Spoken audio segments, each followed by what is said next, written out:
গলার ভেতর 4 সেন্টিমিটার দৈর্ঘ্যের মাংসের হাড় আটকে থাকা রোগীর সফল অপারেশন করলেন গোমতী জেলা হাসপাতালের ইএনটি স্পেশালিস্ট ডক্টর প্রদীপ মল্লিক। তিনি জানান, মাছের কাঁটা আটকে চিকিৎসকের পরামর্শ নিতে আসতে দেখা গেলেও মাংসের হাড় গলার নিচে আটকানোর ঘটনা সচরাচর দেখা যায় না। কার্তিক দাস বিলোনিয়া এই সমস্যা নিয়ে গোমতী জেলা হাসপাতালে ভর্তি হলে তিনি সফলভাবে জটিল অপারেশনটি করেন।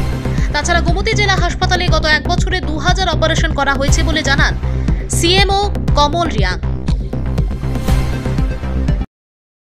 অ্যাকচুয়ালি কালকে রাত্রেবেলা বিলোনিয়া রাজনগর থেকে একটা পেশেন্ট এসেছিল, কার্তিক দাস, 21 বছর বয়সের।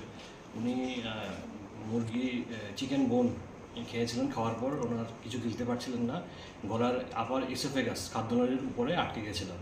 তো তারপর আমরা পেশেন্টকে ভর্তি করলাম। ভর্তি করে সিটি স্ক্যান করে দেখা গেল যে এটা একটা বিশাল বড় একটা অ্যারাউন্ড 4 সেন্টিমিটারের মতো চিকেন বোন আটকে গেছে।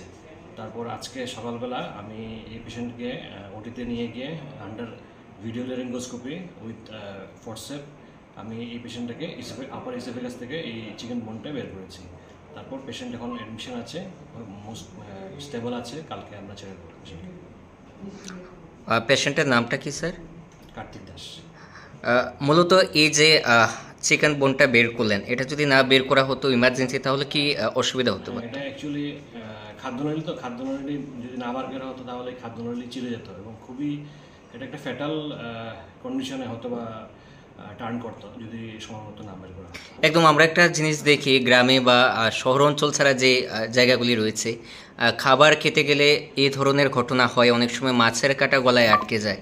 তো অনেকেই ঝাড় পোক বা যেটা হয় বা চিরা খাওয়া, এগুলা করার প্রয়োজন নাকি তৎক্ষণাৎ চিকিৎসকের পরামর্শ নেওয়া প্রয়োজন? অ্যাকচুয়ালি যদি গলার মধ্যে কাঁটা লাগে তাহলে কোনো সময় সাদা ভাত বা কোনো রকমের চিরা বা কোনো কিছু খাওয়া উচিত না। প্রাথমিক চিকিৎসা যেটা করা উচিত সেটা হলো মুখের একটু জল নিয়ে একটু গার্গেল করে সেটাকে ফেলে দেবেন।